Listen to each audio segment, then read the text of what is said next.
Yes. Good.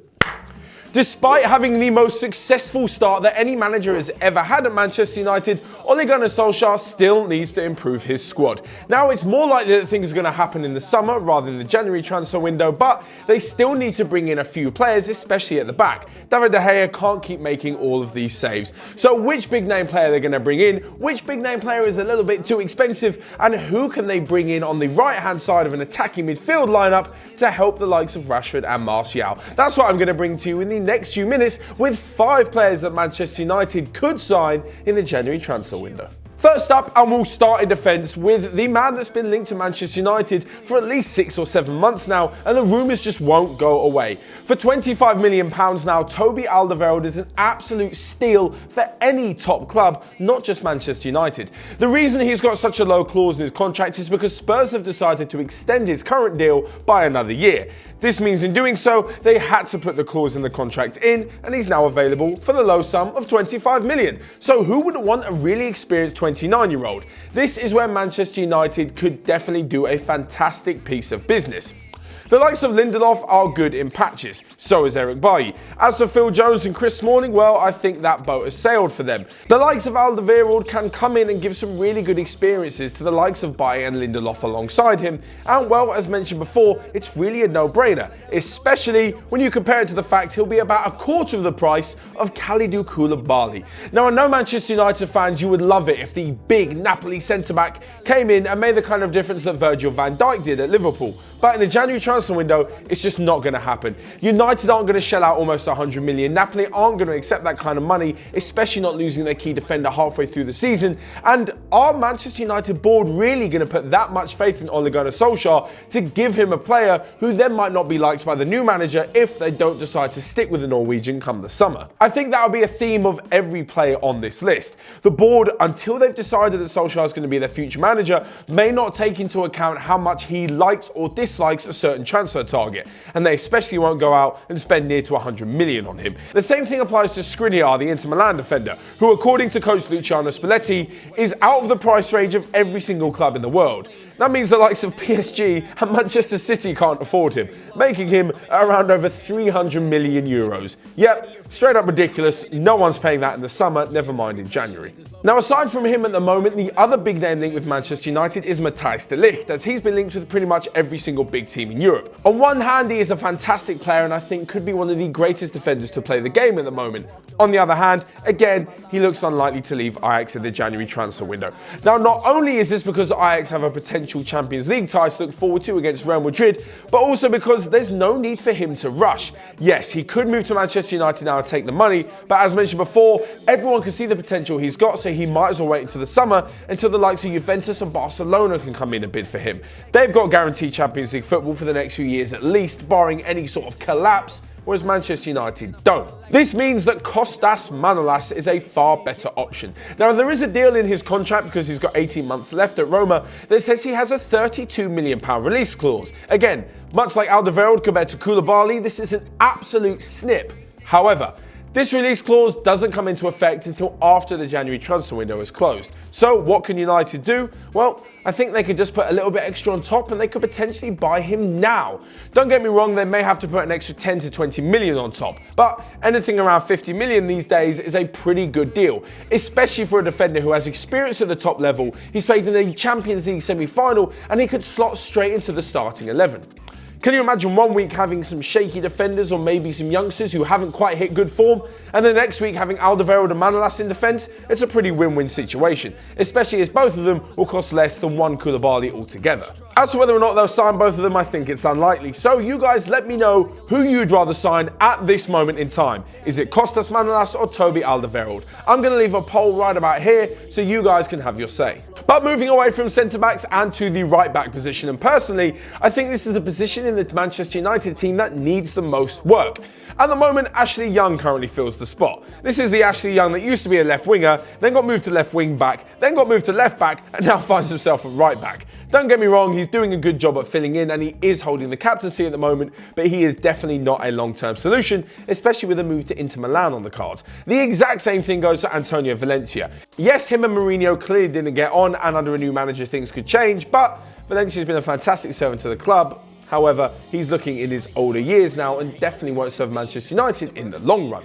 So aside from youngster Diogo Dalot, who could they bring in? To be honest, I'm really struggling to think of a name that will actually join this January apart from one, and that is Crystal Palace's Aaron Wan-Bissaka. Now, for obvious reasons, the big money moves, as I've mentioned before and will do throughout this video, are much less likely to happen in the January transfer window.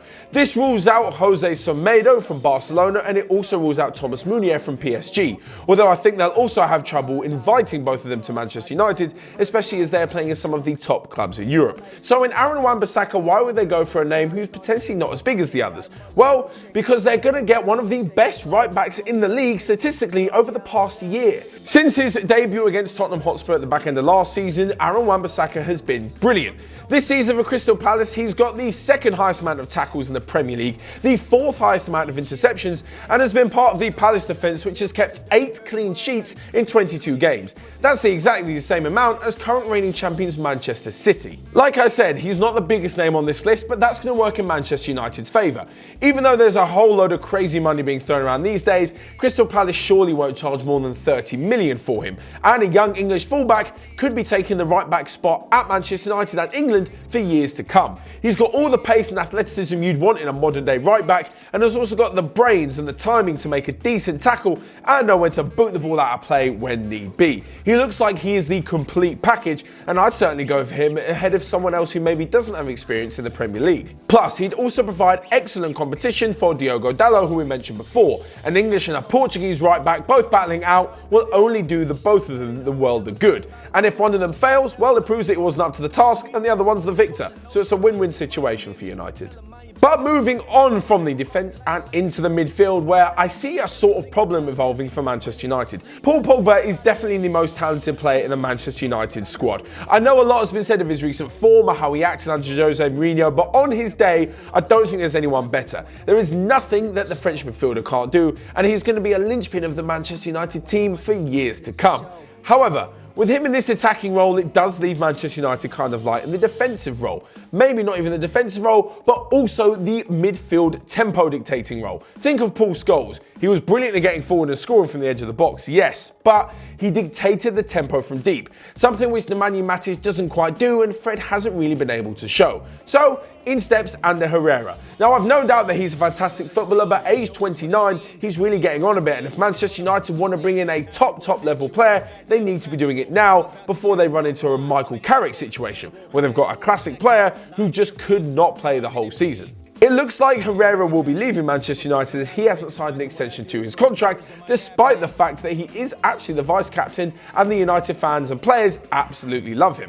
So aside from this, if Fred doesn't live up to his £52 million price tag, United could do no worse than bringing in Wolves' Ruben Neves. Now, the 21-year-old plays with the maturity of someone vastly ahead of his years, and to be honest, I can see him fitting in perfectly into the Manchester United midfield. As for whether he'd sign in January, well, I think this is the least likely to happen, purely because of the money that could be thrown on him. However, if Manchester United really wanted to get a deal done, I think they could do it.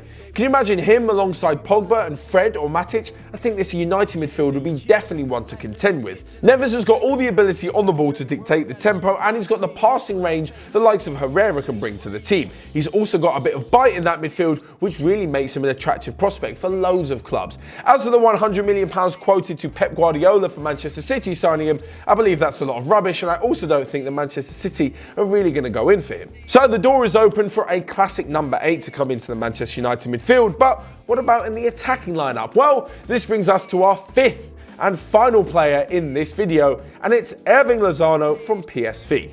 Now, when it comes to attacking players, Manchester United, historically and even now, are linked with absolutely everybody under the sun. The likes of Dybala and Icardi are way too expensive. I also think that Rashford's doing a good job at the moment, and Lukaku is a great player to have in the squad. You can't exactly put all the goal-scoring pressure on the tricky, speedy feet of Marcus Rashford, especially at this young age. Out on the left-hand side, Anthony Martial looks like a man reborn and a fantastic player on the wing, and you can also put Alexis Sanchez there, even though I'm not really his biggest fan. I don't think Sanchez is good enough on the right wing, and Lingard is more of a central player, meaning that on this right wing, Lozano could come in and do a brilliant job. The Mexican player nicknamed Chucky showed at the World Cup why he's such a fantastic player, and to be honest, it's amazing that PSV managed to hold on to him after such an amazing first season in Europe, and with all the speculation surrounding him on the world's biggest tournament in the summer. He'll be a lot cheaper than bringing Memphis Depay back to the club, but if Manchester United don't manage to bring him in, they could also look at Florian Thauvin at Marseille. You'll probably remember him from his ill-fated spell at Newcastle, but since then, he's been incredible. In 2.5 seasons at Marseille, he scored over 40 goals from midfield, which is pretty impressive. And if all else fails, there's also Leon Bailey at Leverkusen, who apparently has fallen out with their director of football and could be looking for time away from the club. But back to the original fifth player that I mentioned, Erving Lozano. He's got everything you'd want in a traditional classic Manchester United attacking player. He's incredibly quick, he's got a fantastic eye for goal, and he's tricky as anything.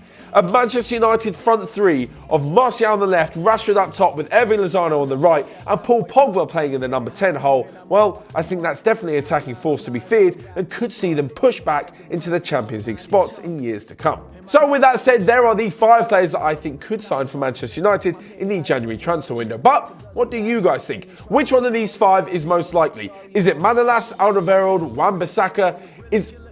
I knew I'd forget the 4th one.